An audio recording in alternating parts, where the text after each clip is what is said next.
দর্শক বন্ধুকে জানাই আমার অন্তরস্থল থেকে সশ্রদ্ধ প্রণাম। আমার ভুল ত্রুটি হলে আপনারা ক্ষমা সুন্দর দৃষ্টিতে দেখবেন। আজকে আমি পড়ছি কৃত্তিবাসী রামায়ণ থেকে রাম রাজা হউনদ যোগ ও অধিবাস। আর গতকাল আমি যে পালাটা পড়েছিলাম সেটা হলো রামচন্দ্রের রাজা হইবার প্রস্তাব। এটা আমি গতকালে পড়েছিলাম। সুখেতে বঞ্চিয়া রাতি উদিত অরুণে আনন্দে গেলেন রাম পিতা সম্ভাষণে। ভক্তিভাবে পিতার বন্ধেন শ্রীচরণ রামের কহিল রাজা শুভাশিস বচন। শ্রীরামচন্দ্র রাতে সুন্দরভাবে ঘুমিয়ে উদিত অরুণ মানে সূর্য আকাশে উঠেছে সেই সময় তিনি গেলেন পিতা বাবার সাথে দেখা করতে। বাবা হলেন দশরথ রাজা। দশরথ রাজার সাথে দেখা করতে গেলেন। এবার দশরথ রাজা তাকে আশীর্বাদ করে বললেন, সিংহাসনে বসাইল রাজা শ্রীরামের পিতা পুত্র উভয়েরও আনন্দ অন্তরে। শ্রীরামচন্দ্রকে কি করলেন? দশরথ রাজা বসালেন। আর দুজনের মনেই কিন্তু তখন আনন্দ। রাজা বলিলেন রাম করো অবধান যত ধর্ম করিয়াছি কহিত অবস্থান। যজ্ঞ করি তুষিলাম যত দেবগণে তুষিলাম পিতৃলোক শ্রাদ্ধ তর্পণে। দশরথ রাজা রামকে এবার শেখাচ্ছেন যে উনি কী কী পুণ্য করেছেন। উনি করেছেন মানে তোমায় করতে হবে, এইটাই চলে, এইটাই নিয়ম। গুরুজনরা বলা মানেই যাকে বলছে তারও এই আচরণটা মানতে হবে। এই জন্যেই কিন্তু গুরুদেবরা বলেন, না তো ওনাদের তো বলার কোনো মানে নেই। সেই জন্যে বলছি যে আমি অনেক পুণ্য করে মানে দেবতাদের আমি পুজো করেছি। শুধু তাই না, আমি পিতৃলোকে শ্রাদ্ধ তর্পণে, যেমন বংশ পরাপর যারা আছেন ওনারা আজ নেই এই পৃথিবীতে, কিন্তু তাদের জন্যও তো আমাদের কিছু কর্তব্য থাকে যারা আমরা পৃথিবী লোকে এখনও আছি বেঁচে। আর ওনাদের তো আর কিছু করার নেই না, ওনারা তার নেই, গত হয়ে গিয়েছেন। তা আমাদের কিছু করার আছে, সেই জন্যে আমরা সেই শ্রাদ্ধ আর তর্পণ করি। তো দশরথ রাজাও বলছেন আমি করেছি মানে রামচন্দ্র যেন করেন। রাজা হয়ে করিলাম লোকেরও পালন তোমা হেন পুত্র পাই যজ্ঞেরও কারণ। রাজা হয়ে আমি প্রজাদের পালন করেছি, আর তোমার মতো ছেলে আমি তো অনেক পুণ্যের ফলে পেয়েছি। সেই যজ্ঞ করে তবেই তোমায় পেলাম। পালিলাম রাজনীতি ধর্ম নিবার তোমারে করিব রাজা ভাবিয়াছি সার। এখন ধর্ম তো সবই করেছি, এখন আমার খুব ইচ্ছে যে তোমাকে আমি রাজা করব। বৃদ্ধ হইলামও আমি মরিব কখন তোমারে করিব রাজা পালো সর্বজন। আমার বয়স হয়ে গেছে, আমি কখন মারা যাব তার ঠিক নেই, তবে তুমি রাজা হও আর সব লোককে পালন করো। আজই হতে তোমায় দিলাম রাজ্যভার সপক্ষ পালন করো বিপক্ষ সংহার। সংহার মানে এখানে মৃত্যু বোঝাচ্ছে, কিন্তু সেটা বলেনি। মানে বিপক্ষ বলতে যারা অন্যায় করে, আর সপক্ষ বলতে যে নিজের লোক আর ওরা অন্য লোক, নিজের ধর্মের ওরা অন্য ধর্মের। এখানে কিন্তু এই জিনিসটা একেবারেই বোঝায়নি। এখানে বলেছেন সপক্ষে মানে যারা ধর্ম অনুসারে ধর্ম নিয়মে চলেন, কারো ক্ষতি করে না, কারো খারাপ করে না, সবার ভালো চান, ভালো লোক, তাদের তুমি রক্ষা করো। তাদের যদি ওই দুষ্ট লোক যারা এসে তাদের উপরে অত্যাচার করছে, শান্ত লোকদের যারা মারার চেষ্টা করছে, যারা চেষ্টা করছে মারার, তাদের তুমি সংহার করো, আর যাদের মারার চেষ্টা করছে তাদের তুমি রক্ষা করো। এই কথাটা এখানে কিন্তু বোঝাতে চেয়েছেন। কিন্তু আজ কুস্বপ্ন দেখেছি উৎপাত আকাশ হইতে ভূমে পরে উল্কাপাত। তবে আজকে আমি একটা খারাপ স্বপ্ন দেখেছি। কি দেখেছি? যে আকাশ থেকে উল্কাপাত ধরাতে পৃথিবীতে পড়ছে। পূর্ণিমার ও চন্দ্রগ্রাস শাস্ত্রেতে বিহিত দেখি অমাবস্যায় অতি বিপরীত। বলছে পূর্ণিমাতে যে গ্রহণ লাগে, এটা শাস্ত্রের নিয়ম, এটা হয়, যেটা হয় সেটাই কিন্তু শাস্ত্রে লেখা হয়, বাইরে কিছু নয় তো। এটা স্বাভাবিক গ্রাস হয়, সেটাই লেখা, সেটাই বলছে, সেটা আমি দেখেছি শাস্ত্রে হয়। কিন্তু অমাবস্যাতে চন্দ্রগ্রাস করছে এইটা কখনো কিন্তু আমি দেখিনি, কিন্তু আমি এটা স্বপ্নে দেখেছি। ইত্যাদি জঞ্জালও আমি দেখিনু স্বপনে, গদ্ধবেরও পৃষ্ঠে চড়ি গেলাম দক্ষিণে। বুঝি এই সব বাজে স্বপ্ন আমি দেখেছি, সব জঞ্জাল। হ্যাঁ, যে আমি গাধার পিঠে করে আমি দক্ষিণে যাচ্ছি। দক্ষিণমুখী যাত্রা দেখা মানে মৃত্যু বোঝায়।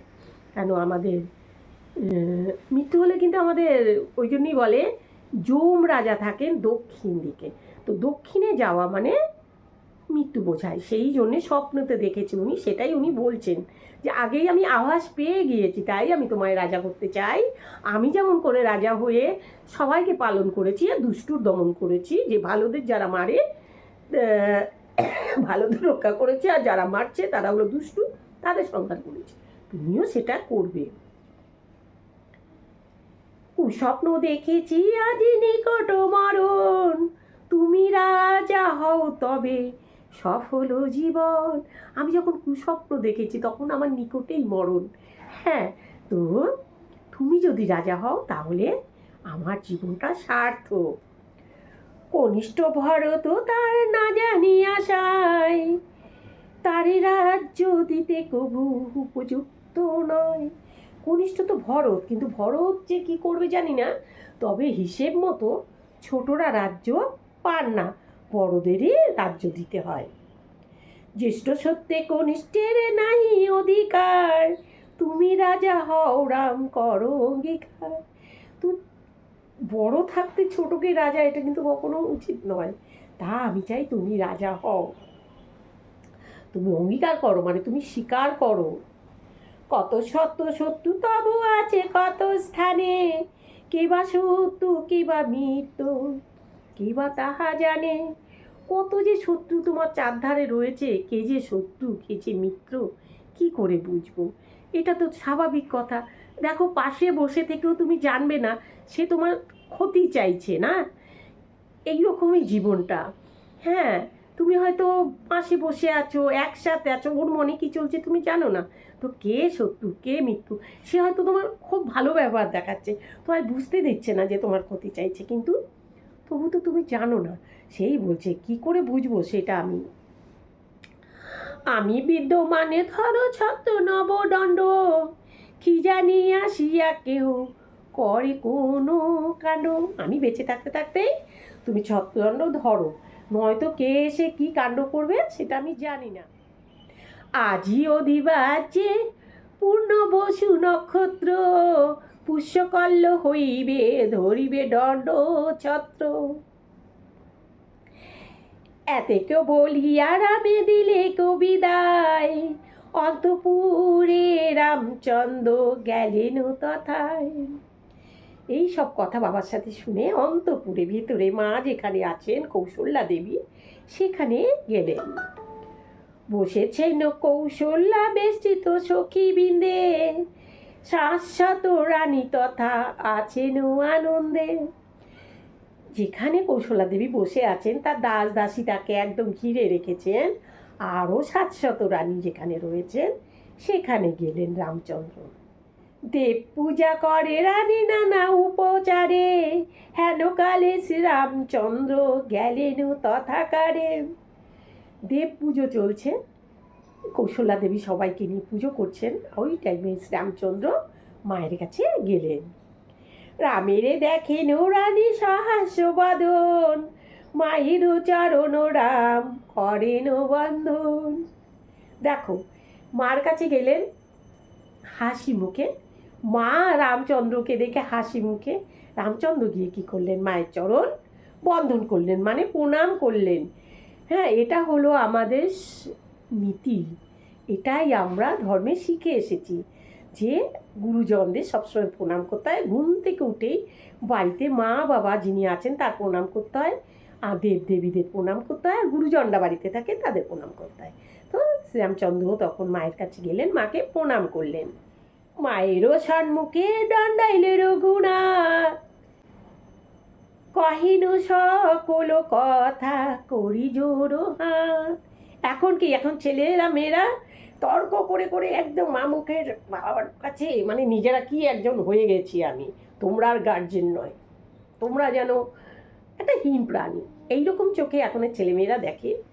তো সেটা কিন্তু নয়, এটা আমাদের নিয়ম নয়। আমাদের নিয়ম এখানে শিখিয়েছেন মায়ের কাছে প্রণাম করে জোর হাত ধরে বলছে মায়ের কাছে কথা। দেখো নর্মতা কাকে বলে, এইটাই হলো আমাদের সংস্কৃতি, এইটাই হলো আমাদের ধর্ম, যেখানে আমরা ধর্ম কথা শিক্ষা করি, যে বই থেকে আমরা ধর্ম কথা পড়ি, ধর্ম অনুসরণ করি, তাকেই বলা হয় ধর্ম বই। তাই আমাদের এটা রামায়ণ হলো আমাদের ধর্ম বই। এবার মায়ের কাছে বলছেন রামচন্দ্র কৌশল্যার কাছে, তিন মা তো সবাইকেই মাই বলবেন, হ্যাঁ, যেহেতু দশরথ রাজার স্ত্রী ওনারা, তাই বলে যে ওনারা স্ত্রী, বিয়ে করা রানী কিন্তু এই তিনজন। ওনারা ওই আগে কী হতো, রাজারা যুদ্ধে গেলে সেখানে সেই রাজাকে যখন পরাস্ত মানে তাকে মেরে ফেলাই হলো পরাস্ত, কি জেলবন্দি করা, তো যখনও পরাস্ত হবে সেখানে রানীটা তার পাওনা হয়ে যায়, সেই হিসেবে এই শাশ্বত রানী এখানে এলেন। এবার মায়ের কাছে কৌশল্যা দেবীর কাছে শ্রীরামচন্দ্র বলছেন, আমারে দিলেন পিতা সর্বরাজ্য খণ্ড, আজি অধিবাস কালী পাবো ছত্র দণ্ড। আমাকে পিতা সর্বরাজ্য ভার আমাকে দিয়েছেন, আজকে অধিবাস হবে আর কালকে হবে আমার ছত্রদণ্ড, মাথায় ছাতা, মানে আমি রাজা অলরেডি হয়ে যাব। আমার রাজা করিতে সবার অভিলাষ, শুভবার্তা কইতে আইনু তব পাশ। আমাকে রাজা করার জন্যে সবার অভিলাষ, সবাই বলতে কি, রাজা রামচন্দ্রের বিয়েতে যারা এসেছিলেন সব রামচন্দ্রকে সীতা দেবীকে যৌতুক দিয়েছেন, তারাই বলছে তুমি বিদ্ধ হয়ে গেছো রাজা, এবার রামচন্দ্রকে রাজা করো, তাহলে আমরা খুব আনন্দ পাই। আর তার শুনে তো প্রজারা সবাই বলছে আর রাম রাজা হবে, আমরা তো রাম রাজ্যে খুব আনন্দে বাস করবো।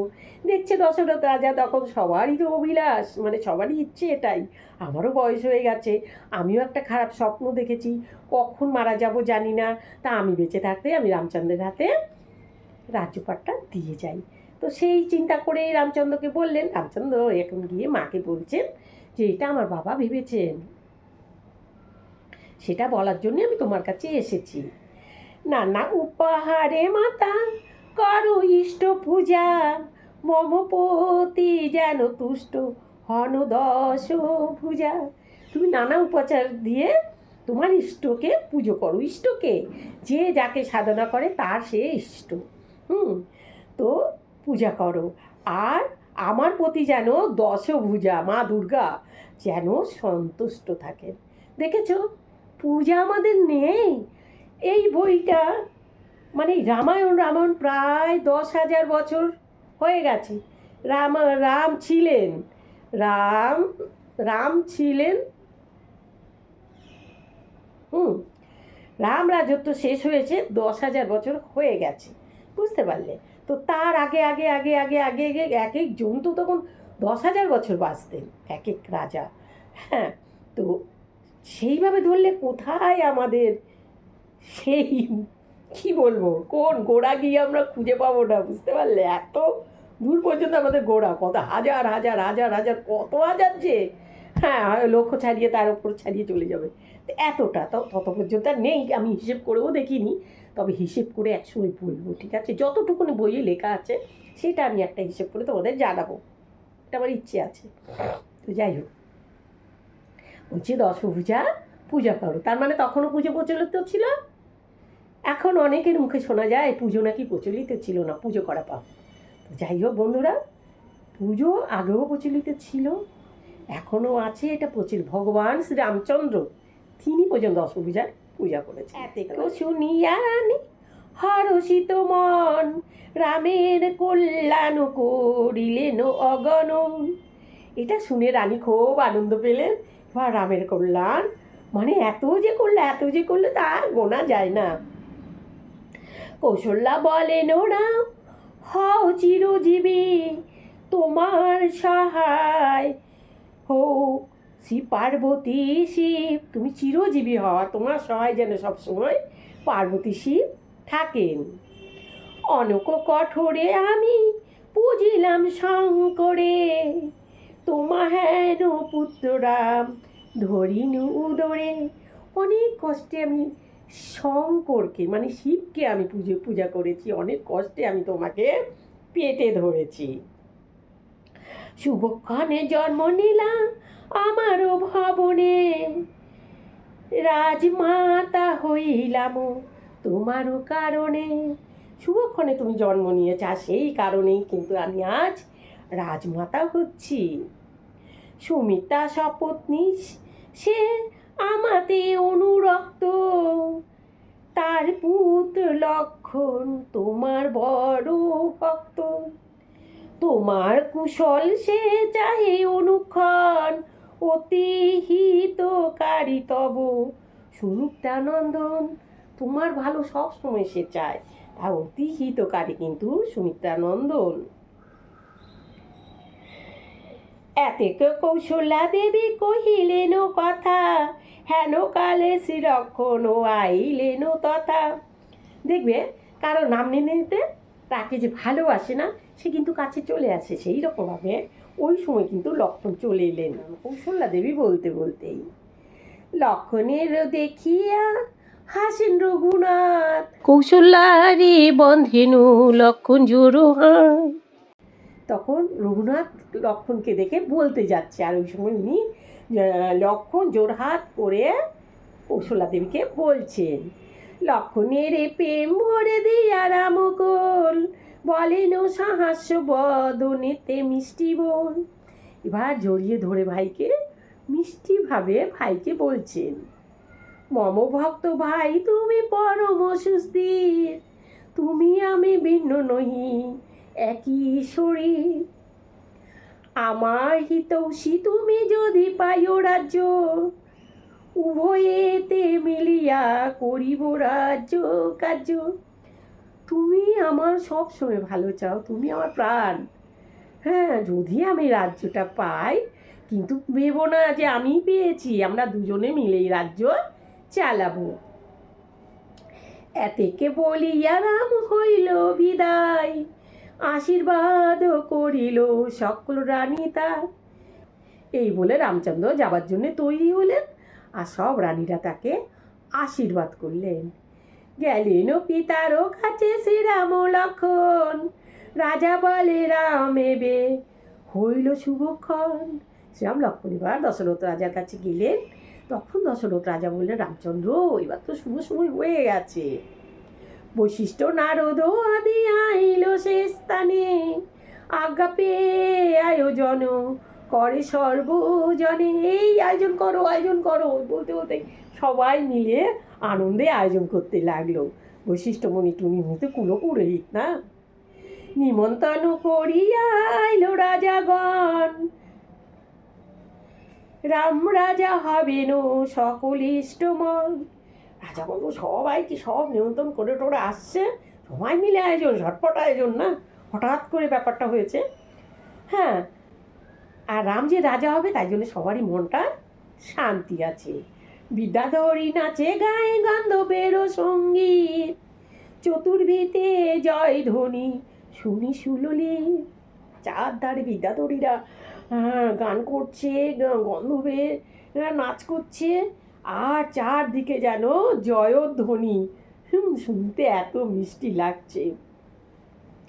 লক্ষ লক্ষ পতাকা উড়িছে নানা রঙে, রাজগণ আইল কটক সব সঙ্গে।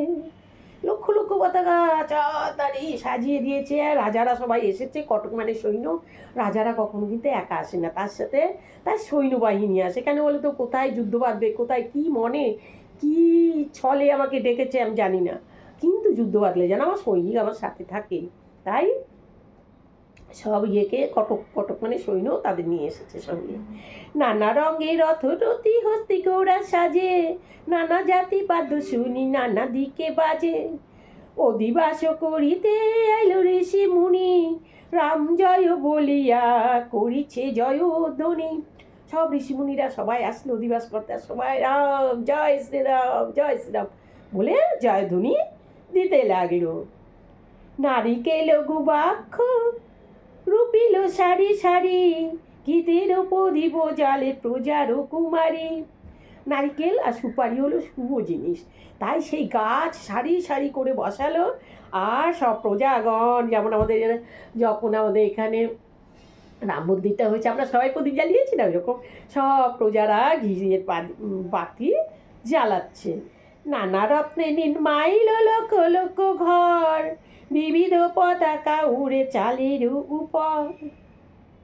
ইয়ে লক্ষ লক্ষ ঘর, বিবিধ পতাকা, মানে নানা রঙের পতাকা উড়াচ্ছে, লক্ষ লক্ষ ঘর হয়েছে।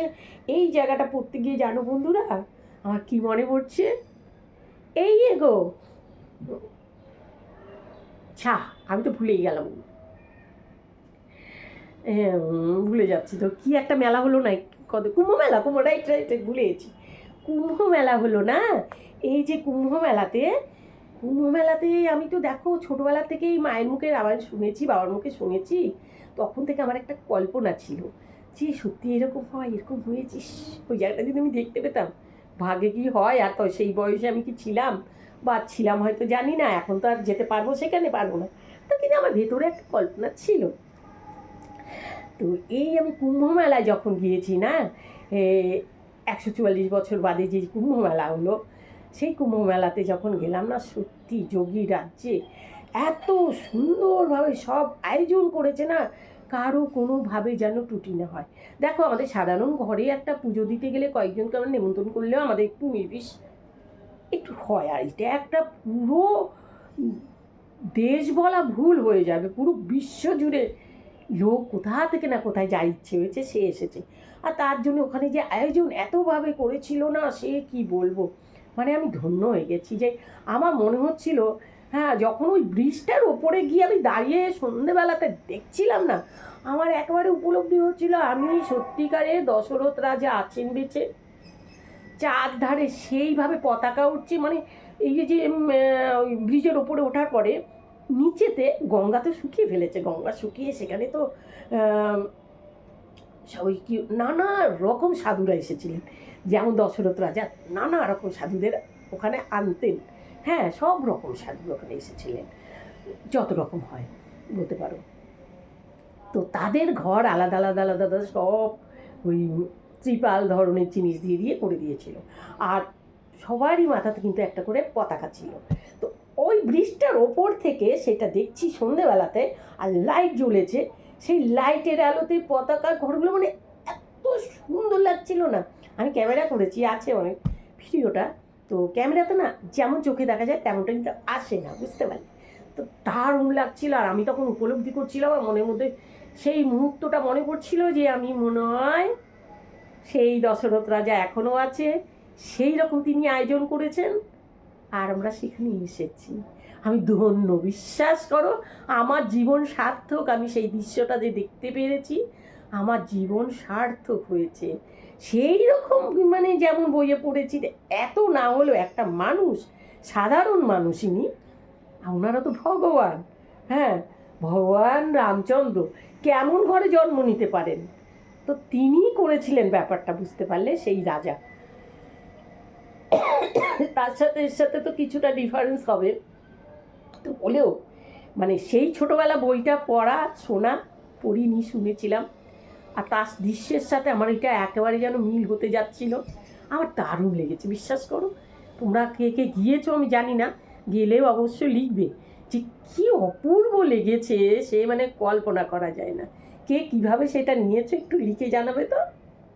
চলো আমি বইয়ের বাইরে বেরিয়ে গিয়েছি, মানে ওই কথা বললেই না আমার বুকের ভিতরে একটা আলাদা আনন্দ, আলাদা কিছু একটা যেন চলে আসে, তখন মনে হয় কি জীবন, উফ সত্যি। পৃথিবীতে আছে যত নানা উপহার, তাহানি লক্ষ লক্ষ ভরিল ভাণ্ডার, যত রকম উপহার আছে সব লক্ষ লক্ষ এসে ভাণ্ডার ভরছে। নানা রত্নে শোভিত বসন পরিহিত, অযোধ্যারও যত লোক সবই আনন্দিত। আইল দেশের লোক অযোধ্যা নগরে, কেহ নাচে কেহ গায় হরিষ অন্তরে। সবাই যে যার নিজের খুশি মতো নাচ গান আনন্দ, নানা রকম জামা কাপড় সব রকম অলংকার যার যেমন ইচ্ছে আনন্দ করছে। অধিবাস দেখিতে আইল দেবগণ, দেবতারাকে ছাড়েন, স্বয়ং ভগবানের অধিবাস হচ্ছে, যিনি নাকি স্বর্গ থেকে নেমে এসেছেন, যিনি নাকি নারায়ণ না নামরূপে জন্ম নিয়েছেন কৌশল্যার ঘরে। যেহেতু কৌশল্যা আগে অনেক জন্ম আগে সাধনা করেছিল পুত্ররূপে পাওয়ার জন্যে, তাই ভগবান বাধ্য হয়েছেন তার ঘরে আসার জন্যে। কথা দিলে কথা রাখেন ভগবান, ভক্তের ভগবান, তাই তিনি এসেছেন। তো তার অধিবাস হচ্ছে, দেবগণ আসবেন এটা হয়। সব দেবগণরা কোথায় এসেছে? অন্তরিকে রহে সবে চাপিয়া বাহনে। দেবগণদের তো বাহন আছে না, যেমন ঐরাবত রয়েছে, তোমার ইন্দ্রের, এইরকম যার যেটা রয়েছে আর কি, সেই বাহনে চড়ে চড়ে সবাই এসেছে। এই কি মানুষের মাঝে এসেছেন না, ওনারা অন্তরিক্ষে মানে উঁচুতে ঊর্ধ্বে থেকে তারা দেখছে রামের যে অধিবাস হচ্ছে, সে আনন্দে দেখছে। দেখবে সবাই যাকে ভালোবাসে তার কোনো কিছু হলে না সবাই নিজেকে রাখতে পারে না, সেখানে দেখার জন্য সে কীভাবে নিচ্ছে, কীভাবে আনন্দ করছে একটু দেখে গিয়ে, সেই ভেবে সব দেবগণ ওখানে এসেছেন। ব্রহ্মা শিব আদি করি যত দেবগণ, ভগবতী আদি করি দেব আগনন। অধিবাস দেখিতে বসিল সর্বজন, কৌতুকে তো পুষ্প বৃষ্টি করেন তখন। সব তো বসেছে অন্তরিক্ষে, আনন্দ পেয়ে সেই পুষ্প বৃষ্টি করছে। ঋষিগণে দেখিয়া উঠিয়া রঘুনাথ, যেমন ঋষিরা এলেন, রঘুনাথ উঠে দাঁড়ালেন। রঘুনাথ পাদ্য অঘ্র দিয়া পূজে করি পণিপাত। দেখো, পাদ্য অঘ্র দিয়া পূজা, এটা আমাদের কিন্তু নিয়ম, এটা আমাদের ধর্মের নিয়ম। তোমার বাড়িতে যে আসবে তাকে পা ধোয়ার জল দেবে, তার পাটা ধুয়ে দেবে, পা মোছার গামছা দেবে, তাকে ভালো মন্দ খাবার দেবে। তো শ্রীরামচন্দ্র সেইভাবে, বাবা দশরথ রাজা, তিনি রাজা তো কী হয়েছে, আর রাজপুত্র তো কী হয়েছে, শিক্ষা ঠিকই দিয়েছেন কিভাবে কি আচরণ করতে হয়, আর শিক্ষাগুলো তিনি নিয়েছেন। তাই তিনি কি করলেন, ঋষিদের পা ধুইয়ে দিলেন, তাতে পায়ে ফুল দিল, আর তাদের প্রণাম করলেন। বৈশিষ্ট্য বলেন, ও রাম শাস্ত্রের অভিহিত, তব অধিবাস আমি করি যে উচিত। তখন বৈশিষ্ট্য ভাবছে এত ঋষিরা এসেছেন, এত টাইম কিছু বলেনি, এবার যখন দেখেছে এত ঋষিরা এসেছেন, পরে যদি আমাকে করতে না দেয়, অধিবাসটা করতে না দেয়, আমি তো কুলো পুরোহিত, সে মতো আমার দেওয়া উচিত, কিন্তু যদি না দেয় আমি তো কিছু করতে পারবো না। তাই তখন রামচন্দ্রকে বলছে, কিন্তু উচিত মতো কিন্তু আমাকেই দেওয়া উচিত অধিবাস করার অধিকারটা। পিতৃবিদ্য মানে ধর দণ্ড আর ছাতি, নহুষ রাজার যেন তনয় জাতি। বাবা বর্ধমান থাকা অবস্থায় তুমি ছাতি ধরছ, যেন নহুষ রাজার তনয় যজাতির মতো। বৈশিষ্ট্য করেন সুমঙ্গল বেদধ্বনি, অখিল ভুবনে শব্দ রাম জয় শুনি। এখনো বলি না আমরা জয় শ্রীরাম, সেই তখন রাম শ্রীরাম হচ্ছে, সব ধ্বনি হচ্ছে জয় শ্রীরাম।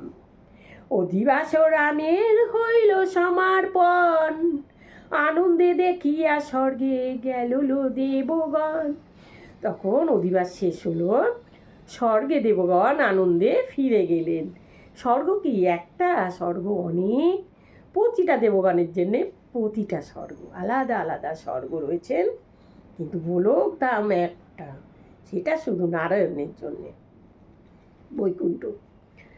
আচ্ছা, জয় জয় হুলাহুলি করে রামাগণ, নিত্য গীতে আনন্দিত অযোধ্যা ভুবন। রামাগণ মানে নারীরা উলুধ্বনি দিচ্ছে, জয় জয়কার দিচ্ছে, একদম যেন অযোধ্যা ভুবন যেন একদম আনন্দে ভরে আছে। রাম সীতা উপবাসী রাহি দুইজন, চন্দনে চর্চিত অঙ্গ সকৌতুক মন।